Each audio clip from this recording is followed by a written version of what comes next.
to Bugs Kitchenette channel, and in today's video we're going to cook the winter melon recipe that famous in Hong Kong, China. So of course our main ingredients is winter melon, and then we're going to add this ground pork.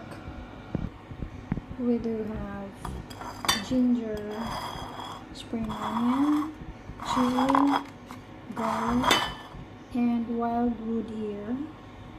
So yeah, and we need also the dark soy sauce.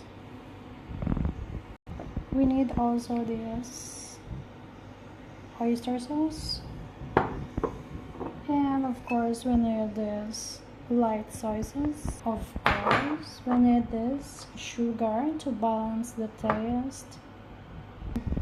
We're going to add chicken powder if you prefer, but pag hindi na. And then we're going to put a little bit of white pepper.